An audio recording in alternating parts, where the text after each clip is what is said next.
Assalamualaikum warahmatullahi wabarakatuh. Salam sejahtera bagi kita semua.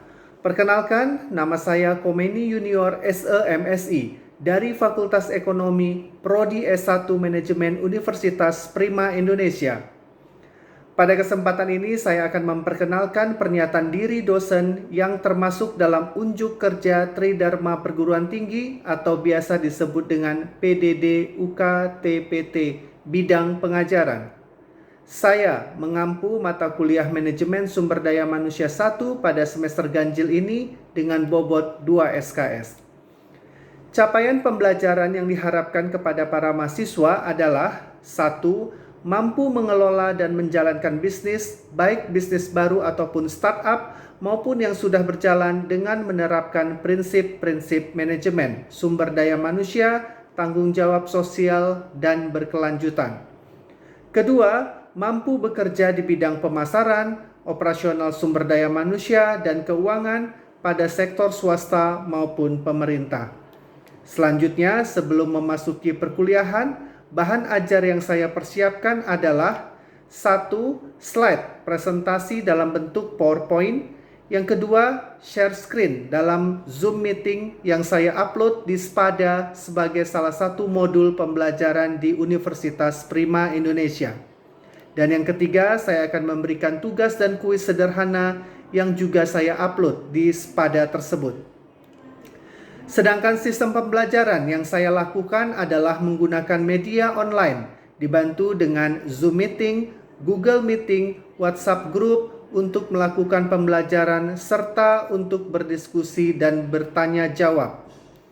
Metode pembelajaran yang saya gunakan adalah: yang pertama, penyampaian materi berdasarkan durasi yang ditentukan; kedua, membuat studi kasus dan berdiskusi; lalu kami melakukan tanya jawab dan saya memberikan tugas; dan yang terakhir, mahasiswa diberikan post-test agar mahasiswa lebih paham dengan materi yang telah saya sampaikan.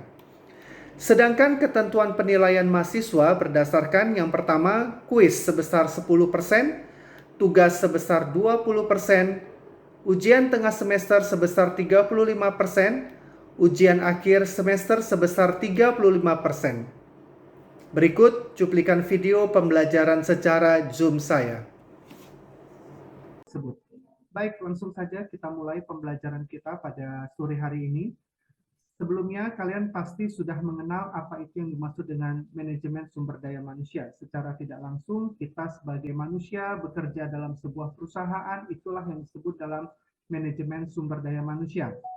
Bagaimana seorang pemimpin, bagaimana organisasi mengelola SDM-nya agar bisa bekerja dan ingin mencapai tujuan secara bersama.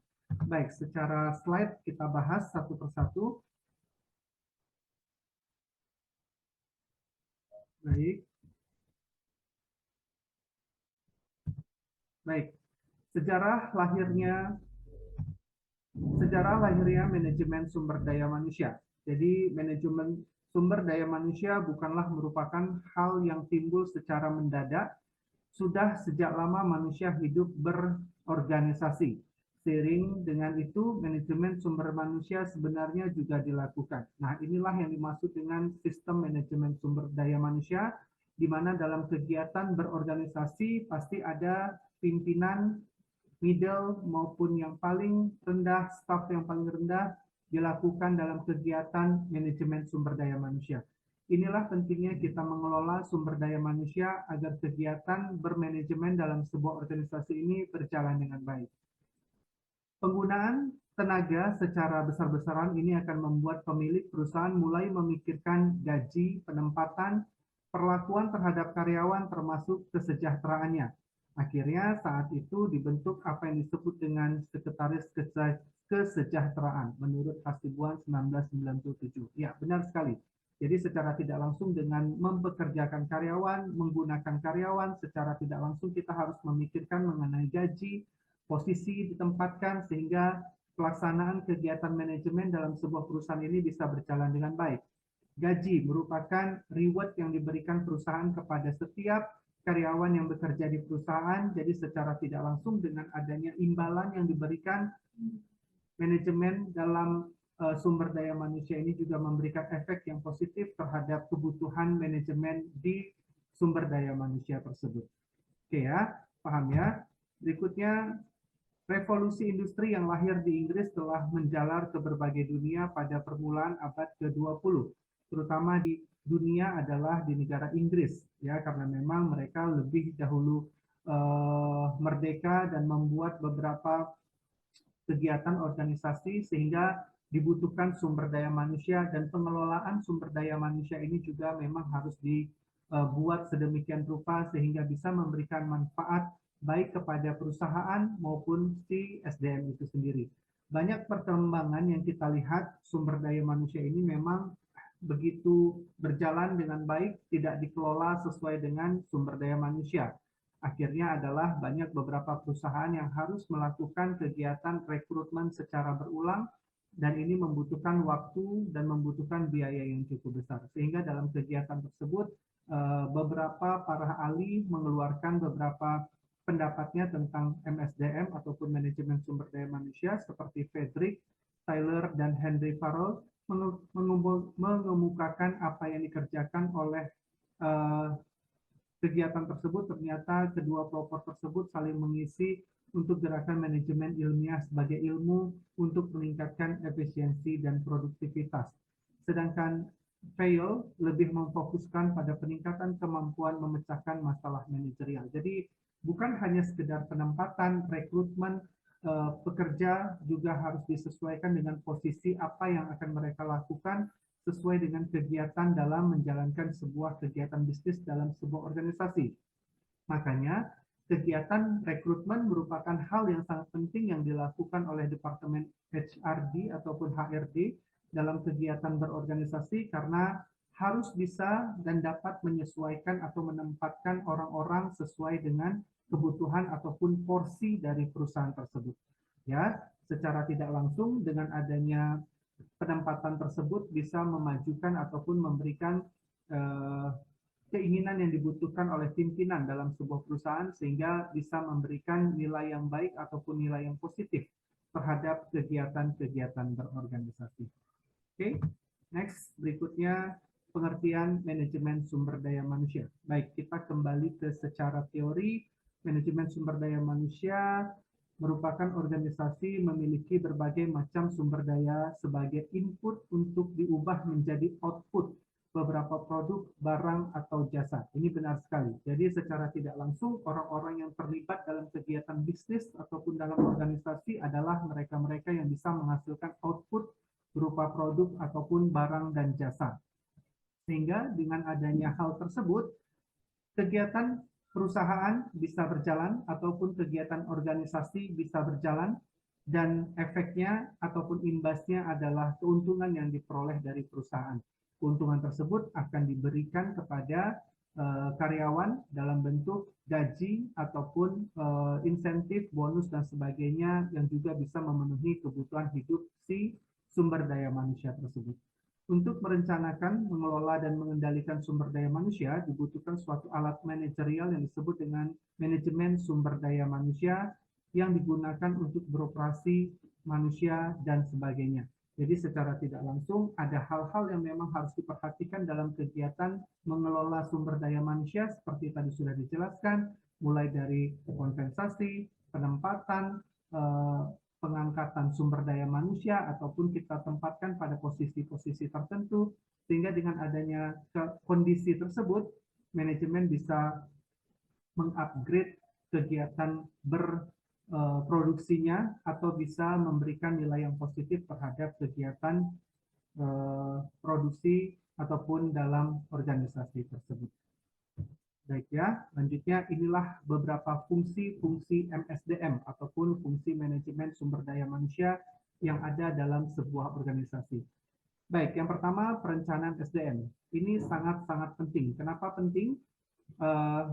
Seorang SDM akan merekrut harus sesuai dengan rencana. Artinya apa yang menjadi kebutuhan dari perusahaan. Tidak asal rekrut, juga harus melihat dari latar belakang pendidikan ataupun pengalaman, sehingga kita bisa menempatkan sesuai dengan porsinya, dengan posisinya, dan secara tidak langsung bisa mengembangkan kegiatan perusahaan. Yang kedua adalah staffing ataupun penempatan staf. Jadi sesuai dengan posisi sumber daya manusia tersebut. Artinya memang direkrut orang yang memang berkualitas, memang orang-orang yang sesuai dengan kapasitasnya, sehingga secara tidak langsung penempatan juga sesuai dengan kebutuhan dari perusahaan. Yang ketiga adalah penilaian kinerja. Ini penting. Kenapa? Tidak mungkin seorang karyawan mulai dari dia masuk 10 tahun ke depan hanya posisinya sama.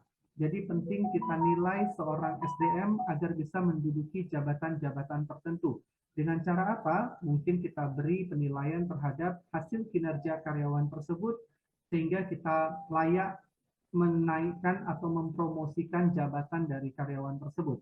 Jadi secara tidak langsung bisa memberikan efek yang baik terhadap kegiatan dalam melakukan pekerjaan. Berikutnya adalah perbaikan.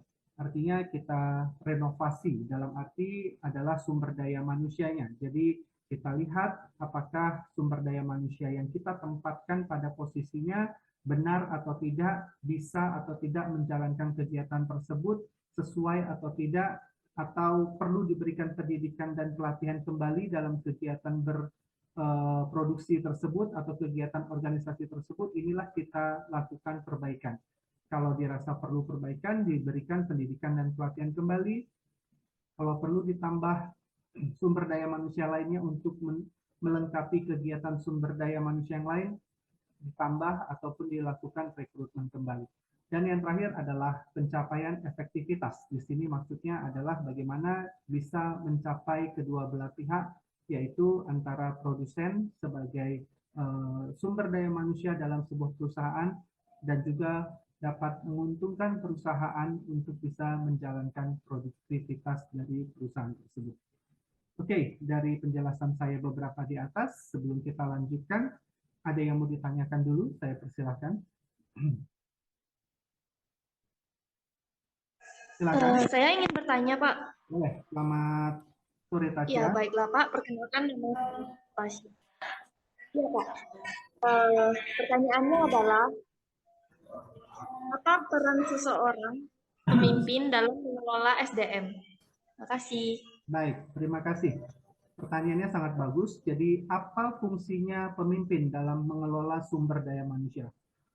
Pasti sangat mempunyai peranan yang penting karena manajemen adalah sebuah kegiatan ataupun organisasi. Nah, kalau tidak ada pemimpin dalam menjalankan kegiatan organisasi tersebut, siapa yang akan mengarahkan sumber daya manusianya? Jadi secara tidak langsung peran seorang pemimpin sangat penting dalam mengelola sumber daya manusia. Dialah yang akan mengarahkan, dialah akan mengelola, dialah yang akan mengatur sehingga apa yang menjadi tujuan dari perusahaan bisa tercapai melalui SDM ataupun sumber daya manusia. Mulai dari level top manajemen sampai dengan level yang paling bawah. Jadi secara tidak langsung ada keterkaitan antara organisasi yaitu sebagai wadahnya dan pemimpin yaitu sebagai sumber daya manusia yang mengarahkan kegiatan dalam melakukan kegiatan produksi untuk mencapai tujuan dari perusahaan tersebut. Saya rasa demikian, Tasya, jawabannya. Bisa diterima, Tasya? Baik, Pak. Bisa diterima. Terima kasih, Pak. Baik, terima kasih. Next, ada lagi yang bertanya? Silakan. Saya Riki ingin bertanya, Pak. Dalam fungsi SDM ada bahasa pencapaian efektivitas. Maksudnya efektivitas apa yang akan dicapai? Baik, terima kasih, Riki. Jadi salah satu fungsi dari MSDM di sini adalah pencapaian efektivitas. Seperti tadi saya katakan, perusahaan tanpa sumber daya manusia tidak bisa berjalan. Sebaliknya, sumber daya manusia juga membutuhkan perusahaan untuk dia bisa memenuhi kebutuhan hidupnya untuk mendapatkan kompensasi. Nah, arti dari pencapaian efektivitas yaitu kegiatan manajemen yang dikelola dengan baik secara tidak langsung akan mencapai tujuan efektivitasnya secara bersama. Baik itu organisasi bisa mencapai keuntungan yang sebesar-besarnya dan juga si SDM-nya bekerja di perusahaan tersebut dengan baik sehingga mendapatkan penghasilan ataupun gaji yang diberikan oleh perusahaan kepada karyawan tersebut untuk bisa memenuhi kebutuhan hidupnya. Jadi secara tidak langsung dengan adanya pengelolaan manajemen sumber daya manusia yang baik, tercapailah kedua tujuan tersebut. baik perusahaan maupun MSDM tersebut. Oke, Ricky, bisa paham? Baik Pak, terima kasih ya Pak. Oke, kita lanjut lagi. Nanti jika ada yang mau bertanya lagi, saya persilahkan. Baik, tujuan sumber daya manusia memberikan pertimbangan rancangan dalam membuat kebijakan SDM untuk memastikan bahwa organisasi memiliki pekerja yang bermotivasi dan bekerja tinggi, memiliki pekerjaan yang selalu siap mengatasi perubahan dan memenuhi kewajiban pekerjaan secara legal. Jadi ini adalah beberapa tujuan yang bisa kita maksudkan dalam kegiatan sumber daya manusia, ya, sehingga secara tidak langsung SDM dalam sebuah organisasi ini memang berperan sangat-sangat penting untuk mengelola sebuah kegiatan organisasi. Salah satunya yaitu memberikan dukungan dan kondisi yang akan membantu manajer lini mencapai tujuannya. Ini seperti tadi ya, mencapai tujuan oleh uh, lini manajer. Artinya si pemimpin apa yang dia inginkan, apa yang ingin dia berikan kegiatan pekerjaan tersebut kepada para pekerjanya ataupun stafnya bisa tersampaikan dengan baik dan bisa mencapai tujuan dari kegiatan perusahaan tersebut. Baik, berikutnya, sedangkan menurut Schuler, setidaknya MSDM memiliki 3 hal tujuan, yaitu memperbaiki tingkat produktivitas, memberikan kualitas kehidupan kerja, meyakinkan bahwa organisasi telah memenuhi aspek legal. Nah, ini juga. Jadi beberapa uh, pengertian menurut beberapa ahli ataupun teori yang diciptakan bahwa MSDM ini memiliki tujuan penting juga atau tujuan utama, yaitu memperbaiki tingkat produktivitas. Artinya kesiapan si SDM dalam mengelola organisasi, ya, jadi secara tidak langsung akan memberikan peningkatan terhadap produktivitas dalam arti keuntungan yang diperoleh dari perusahaannya. Yang kedua, memperbaiki kualitas kehidupan si pekerja. Ini tadi dampaknya dari kegiatan organisasi, secara otomatis perusahaan akan memberikan berupa gaji ataupun upah, sehingga akan meningkatkan kualitas kehidupan pekerjanya tersendiri. Berikutnya, meyakinkan bahwa organisasi telah memenuhi aspek legal. Jadi secara hukum, organisasi juga harus ada legalnya. Artinya dia memang ada peraturan, ada undang-undang yang diciptakan untuk melakukan kegiatan berorganisasi tersebut, diakui secara umum, jadi secara tidak langsung dengan adanya legalitas tersebut akan memberikan rasa aman, nyaman kepada si pekerja dalam melakukan kegiatan tersebut. Oke, nah saya ada sedikit studi kasus ya. Mungkin kalian pernah baca ataupun pernah mendengar beberapa berita bahwa beberapa perusahaan, mungkin perusahaan-perusahaan besar yang ada di negara kita, sering terjadinya turnover pegawai ataupun keluar masuk pegawai. Nah, dalam hal tersebut, apakah perusahaan ini dikategorikan perusahaan yang sehat atau tidak sehat? Nah, ini kan sebuah salah satu bentuk kegiatan berorganisasi, bagaimana bisa mempekerjakan karyawan selayak mungkin dan memberikan nilai yang positif terhadap kegiatan produksi dalam perusahaan. Tetapi pada kenyataannya muncul beberapa studi kasus ataupun kondisi di mana perusahaan sering melakukan turnover pegawai atau pergantian karyawan. Nah, menurut kalian bagaimana terhadap permasalahan yang ada di beberapa perusahaan di negara kita? Silakan, ada yang bisa berikan masukan? Saya Pak, bisa Pak? Ya, silakan Thomas. Oke, Pak, nama saya Thomas Pak. Yang saya pahami tadi ya Pak, itu artinya perusahaan itu nggak berjalan dengan bagus Pak, karena sering terjadinya keluar masuk pegawai. Itu berarti perusahaan itu nggak mampu Pak untuk menjalankan manajemennya dengan baik. Oke, Sekian, ya. Pak, menurut Salah saya. satu alasan benar. Keluar masuk pegawai menyebabkan tidak sehatnya sebuah perusahaan. Kenapa? Orang-orang yang sudah terlatih sebelumnya harus pindah ke perusahaan lain dengan gaji mungkin yang lebih tinggi, ya, dibayar lebih besar, fasilitas yang diberikan lebih besar. Secara tidak langsung, perusahaan harus melakukan kegiatan rekrut ulang. Rekrut itu bukan gampang, ya, harus mempersiapkan tenaga kerjanya, waktu, materi untuk melatih kembali para pekerja tersebut sehingga bisa menjadi seorang yang produktif terhadap kegiatan yang ingin capai. Nah, ini kan perlu waktu dan perlu namanya biaya. Tetapi secara tidak langsung bisa menjadi salah satu alasan kenapa seorang karyawan bisa menjadi turnover dari perusahaan tersebut karena memang mungkin kebutuhan mereka tidak terpenuhi sehingga dia bisa pindah ke perusahaan lain. Benar yang dikatakan Thomas, ini salah satu bentuk perusahaan yang tidak sehat. Ya, tetapi ada beberapa alasan mungkin lainnya ya. Baik, yang lain bisa berikan tambahan? Pak, Ya, silakan. sore Pak. Kalau menurut saya itu bagus Pak malah, karena Ini kenapa secara Grisela tidak, bagus? iya karena secara tidak langsung berarti benar-benar tersaring mana MSDM yang bisa bekerja tetap berada di perusahaan. Terus yang nggak bisa bekerja sama berarti otomatis bakal mundurkan diri Pak. Oke, ya, alasannya juga sangat bagus. Jadi bagi perusahaan yang keluar masuknya terlalu besar sumber daya manusianya, artinya ini merupakan sebuah kegiatan penyeleksian secara alami.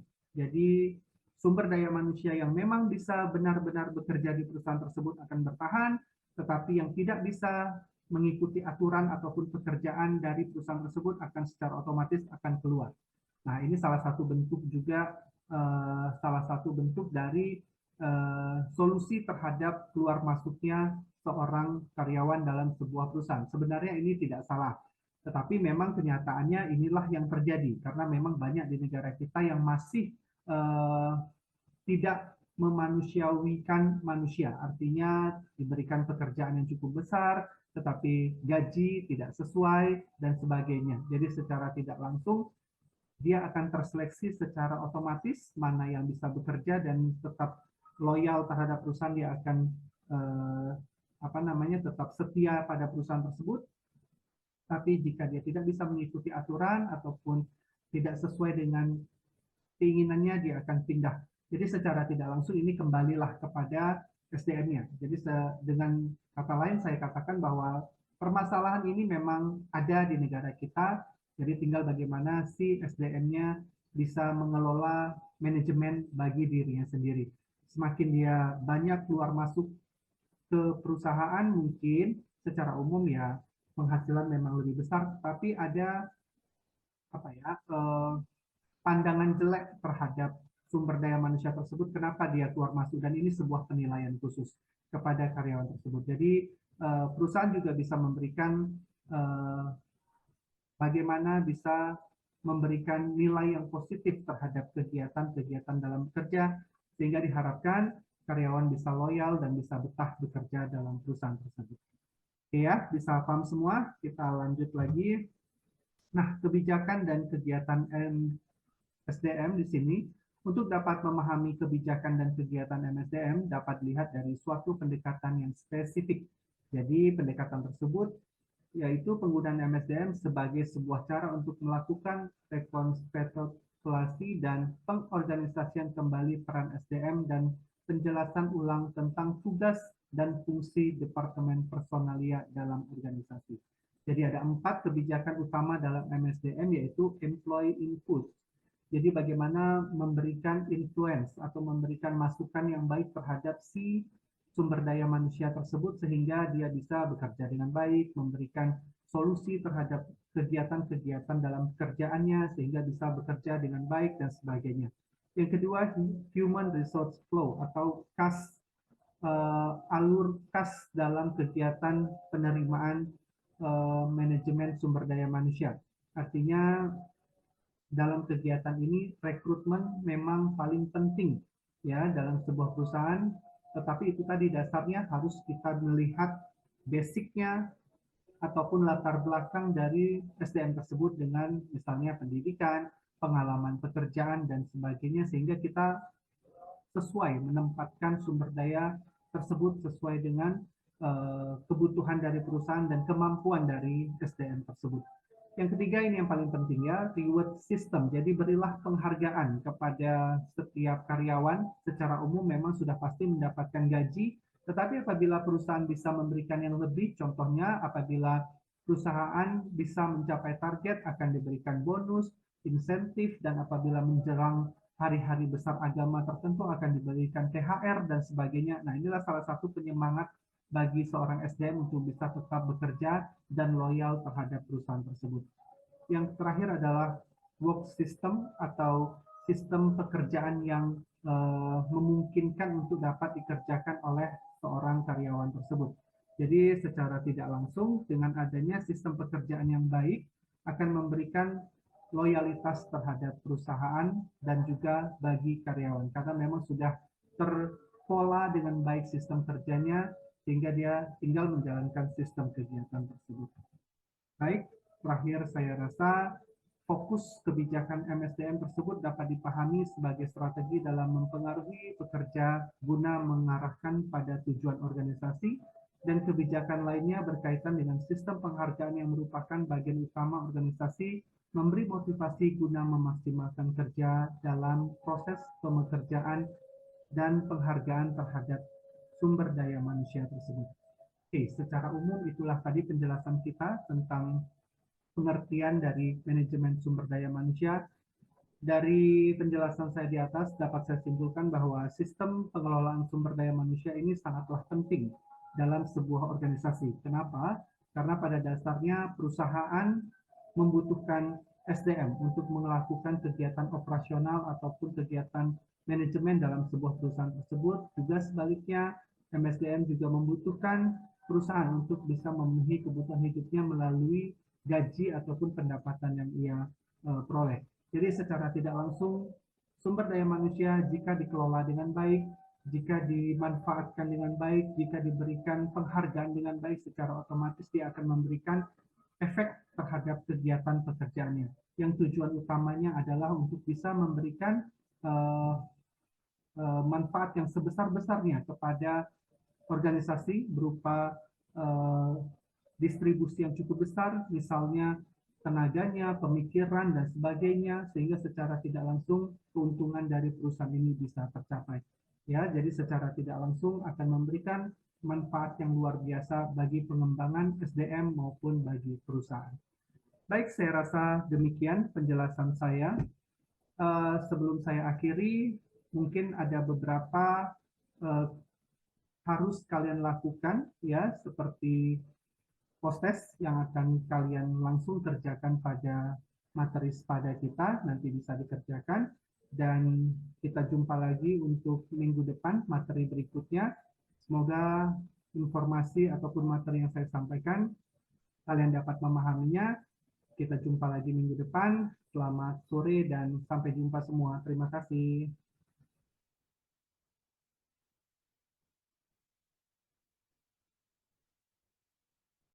Demikian deskripsi singkat pengajaran dari saya di Fakultas Ekonomi Universitas Prima Indonesia dengan mata kuliah Manajemen Sumber Daya Manusia 1.